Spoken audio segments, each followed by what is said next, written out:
আপনার বয়স যদি 50-এর বেশি হয়ে থাকে আজকের ভিডিওটি আপনার জন্য, কারণ আজকে কিছু গুরুত্বপূর্ণ কথা বলবো যেগুলো শুনে রাখা আপনার অত্যন্ত জরুরি। সর্বপ্রথম যেটা করতে হবে তা হলো অল্পে সন্তুষ্ট হওয়ার চেষ্টা করুন।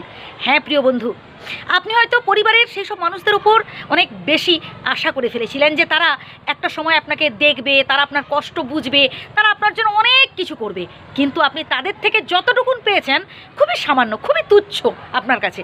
কিন্তু এতেই আপনাকে সন্তুষ্ট থাকতে হবে, কারণ আপনি যতটুকুন পেয়েছেন এইটুকুনি অনেকেই পায়নি বন্ধু। তাই এর জন্য ঈশ্বরের কাছে কৃতজ্ঞ থাকুন। এরপরের পয়েন্টটা আরও গুরুত্বপূর্ণ, সেটা হলো শরীরের দিকে খেয়াল দিন। বন্ধু, আজ পর্যন্ত আপনি কারি টাকার উপার্জন করেছেন, আপনি কায়িক পরিশ্রম করেছেন, এবার বুঝতে হবে আপনার বয়স হচ্ছে। পরিশ্রম করুন ঠিক আছে, কিন্তু এই অতিরিক্ত পরিশ্রম করতে গিয়ে যদি অসুস্থ হয়ে পড়েন তাহলে তো সমস্যা আরও বাড়বে, তাই না? তাই পরিশ্রম করুন যেটা সামর্থ্যের মধ্যে, যেটা সাধ্যের মধ্যে থাকে।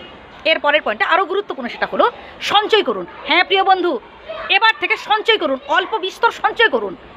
হ্যাঁ বুঝতে পারছি আপনার হয়তো ঠিক আগের মতো রোজগার নেই, আপনার হয়তো সময় এখন খুব একটা ভালো চলছে না, তার মাঝেও আপনাকে সঞ্চয় করতে হবে বন্ধু।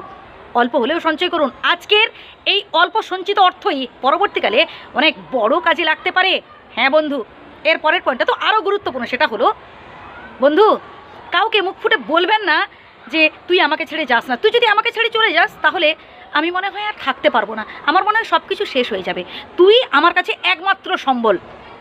এই রকম কথা বলবেন না। আপনি যাকে বলবেন দেখবেন সেই আপনাকে আরও বেশি কষ্ট দেবে। বিশ্বাস রাখুন নিজের ওপর এবং ভরসা রাখুন ঈশ্বরের ওপর, যেটা আগেও বলেছি আবারও বলছি। এরপর আর একটা জাস্ট পয়েন্ট যোগ করবো, সেটা হলো বন্ধু মনটাকে সবসময় খুশিতে ভরিয়ে রাখার চেষ্টা করুন, সবসময় আনন্দে থাকুন। ভবিষ্যতে কি হবে, কি আপনাকে দেখবে, হয়তো আপনি একা বিয়ে থা করেননি, আপনি হয়তো সংসার করেননি, আপনি একা আছেন, তো ভবিষ্যতের কথা ভাবার কোনো প্রয়োজন নেই, বর্তমানটাকে নিয়ে ভাবুন। ভবিষ্যতের কথা ঈশ্বরের উপর ছেড়ে দিন, আল্লাহর উপর ছেড়ে দিন। ভবিষ্যতের কথা ভেবে কোনো লাভ নেই, না অতীত না ভবিষ্যৎ, বর্তমানটাকে নিয়ে ভাবুন।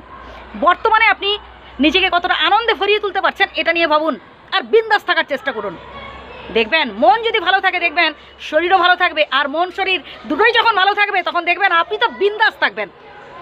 তাই আনন্দে থাকুন, খুশিতে থাকুন, আর যে বা যারা আপনাকে গুরুত্ব দিচ্ছে আপনারও উচিত তাদের গুরুত্ব দেওয়া। তাদের সাথে মিশুন, তাদের সাথে বিশেষ করে আপনার বয়সী বন্ধু বান্ধবদের সাথে কথা বলুন, মন খুলে হাসুন, ব্যাস এনজয় করুন। কোনো রকমভাবে টেনশন করবেন না, দুশ্চিন্তা করবেন না, একদমই নয়। তাহলে কি বললাম? শেষে আবারও প্রথম থেকে জাস্ট 2 থেকে 3টে কথার মধ্যে কমপ্লিট করছি। কোনো রকম টেনশন করবেন না, কারোর উপর বেশি আশা বেশি ভরসা করে ফেলবেন না। নিজে যতদিন পৃথিবীতে বেঁচে রয়েছেন নিজে কিছু করে